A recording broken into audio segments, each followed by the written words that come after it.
Today, I am going to read and explain Psalm 91 as it applies to fear, danger, anxiety, uncertainty, and modern life. Exactly what makes it unique and different amongst all Psalms. I have titled this explanation, Psalm 91, Living Under God's Protection in a Troubled World. There are moments in life when fear feels unavoidable, moments when the world feels unsafe, when the news is heavy, when the future feels uncertain, and when peace feels fragile. Psalm 91 was written for moments like these. This psalm is not poetry for calm seasons. It is a declaration for dangerous ones. It is not written to people who feel safe. It is written to people who need safety. And today, we are going to walk through Psalm 91 slowly, thoughtfully, and personally, because this psalm is not just something to read, it is something to live inside. Psalm 91 begins with a condition, not a promise. He who dwells in the secret place of the Most High shall abide under the shadow of the Almighty. Notice the word dwells, not visits, not checks in occasionally, not runs to only when things go wrong. To dwell means to remain, to settle, to live. The secret place is not a physical location. It is a posture of trust.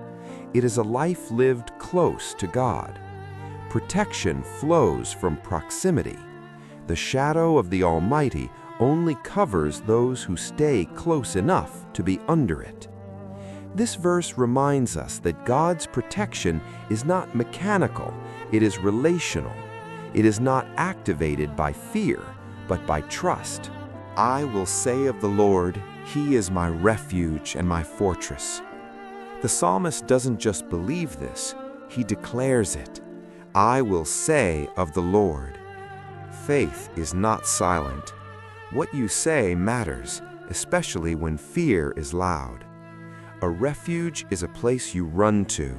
A fortress is a place that cannot be shaken. God is not just a comfort, He is a defense. And notice this, the psalmist does not say God will be my refuge someday. He says He is my refuge now.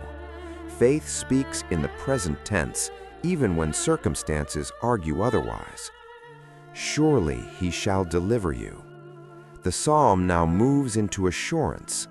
Surely He shall deliver you from the snare of the fowler and from the perilous pestilence. The word surely leaves no room for doubt.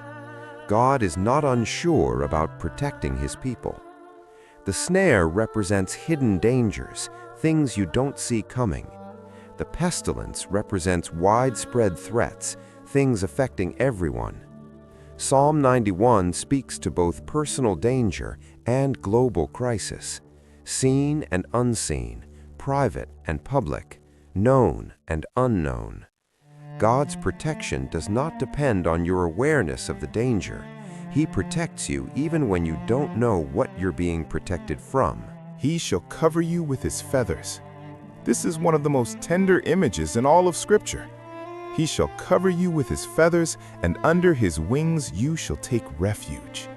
This is not the language of a distant God.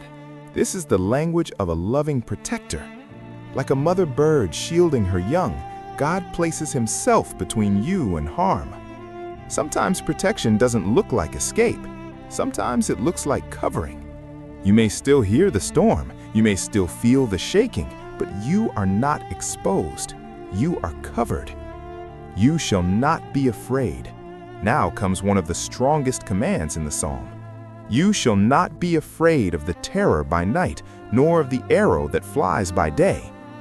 Fear doesn't wait for convenient times. It attacks at night when thoughts are loud and distractions are gone.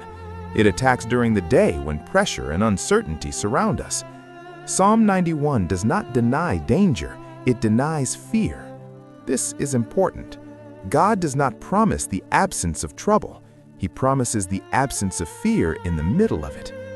Fear is not defeated by safety. fear is defeated by trust.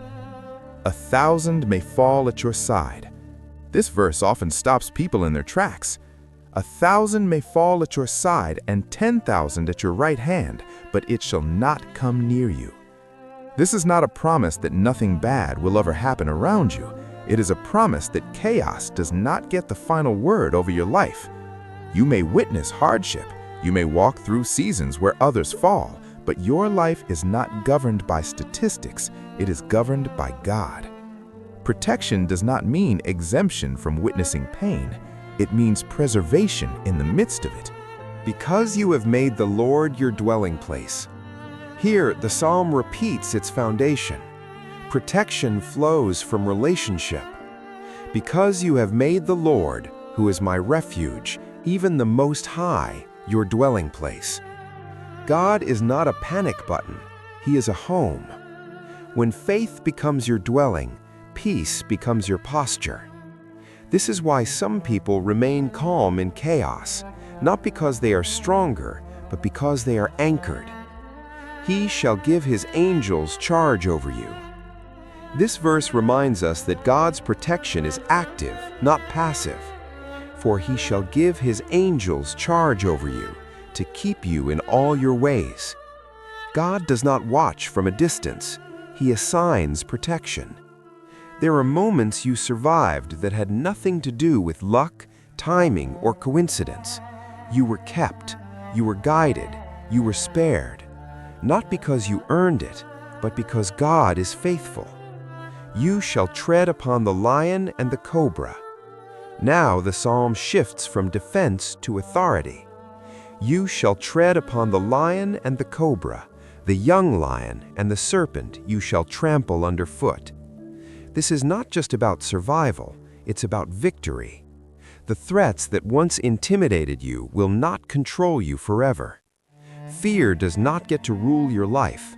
Danger does not get to define your destiny. God doesn't just protect you from evil, He gives you authority over it. The final section of Psalm 91 is powerful because God Himself speaks directly. Because He has set His love upon me, therefore I will deliver him. God responds to love with protection, not perfection, not performance, love. God is not moved by how flawless you are. He is moved by where your heart rests. I will be with him in trouble. This may be the most honest promise in the psalm. God does not say, I will keep him from trouble. He says, I will be with him in trouble. Presence is the promise. You are never alone in your hardest seasons. God does not abandon you when things get difficult. He draws closer. The psalm ends not with fear, but with fulfillment. With long life I will satisfy him and show him my salvation. This is not just about years, it's about meaning. A life kept by God is not just long, it is full of purpose, full of peace, full of divine covering. Psalm 91 is not magic words, it is not a formula, it is a declaration of trust. When you dwell with God, when you run to Him, when you speak faith instead of fear, you live under His covering. And in a world that feels unstable, that kind of assurance is priceless. Thank you for watching and listening. If this message resonates with you, consider subscribing here for regular faith-based wisdom and encouragement. God bless you.